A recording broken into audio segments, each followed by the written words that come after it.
ভারতের সীমান্তরক্ষী বাহিনী বিএসএফ এর গুলিতে অন্তর্বর্তী সরকারের ১১ মাসের শাসনামলে প্রাণ হারিয়েছেন অন্তত ৩৪ জন বাংলাদেশি। আইন ও সালিশ কেন্দ্র আসকের প্রতিবেদনে উঠে এসেছে এই উদ্বেগজনক চিত্র। গুলি কিংবা নির্যাতনের মাধ্যমে এই হত্যাযজ্ঞগুলো সংঘটিত হয়েছে বলে জানায় সংস্থাটি।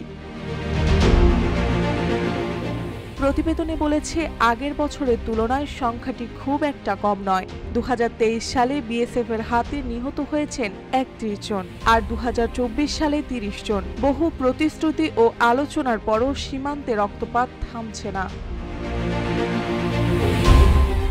সম্প্রতি ফেনীর পরশুরামপুরে বাঁশপদুয়া সীমান্তে বিএসএফ এর গুলিতে ২ বাংলাদেশি নিহত ও ১ জন আহত হওয়ার ঘটনা নতুন করে উদ্বেগ বাড়িয়েছে। নিরাপত্তা বিশ্লেষক মেজর জেনারেল মনিরুজ্জামান সরাসরি কূটনৈতিক দুর্বলতাকেই দুষছেন। তার মতে, ভারত সহযোগিতা করছে না, আর বাংলাদেশ সরকার কার্যকর চাপ সৃষ্টি করতেও পারছে না। একইভাবে ঢাকা বিশ্ববিদ্যালয়ের শিক্ষক সাজ্জাদ হোসেন মনে করেন, এই ইস্যুকে কৌশলগতভাবে গুরুত্ব না দেওয়ার খেসারত দিচ্ছে বাংলাদেশ। RICL TMX, যুগের পর যুগ স্থাপনা থাকে মজবুত। চলতি বছরে জানুয়ারি থেকে জুন পর্যন্ত বিএসএফ এর গুলিতে প্রাণ গেছে ১৫ জনের, আহত হয়েছেন আরও ২৯ জন। সেই সঙ্গে মে থেকে শুরু করে ভারত বাংলাদেশে ঠেলে দিয়েছে ২,০০০-এর বেশি মানুষকে, যাদের মধ্যে রোহিঙ্গা ও ভারতীয় নাগরিকও রয়েছে। এর পাশাপাশি সীমান্তে ড্রোন উড়ানো, বিস্ফোরণ ও গুলি ছোড়ার ঘটনাও বেড়েছে।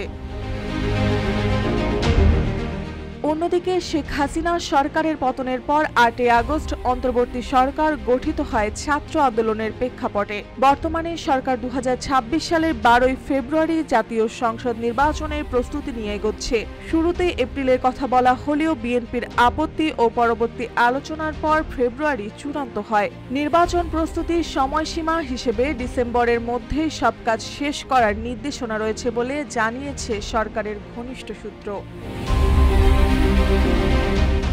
তবে সাম্প্রতিক একটি দুর্ঘটনা সরকারের জন্য বড় ধাক্কা হয়ে দাঁড়ায়।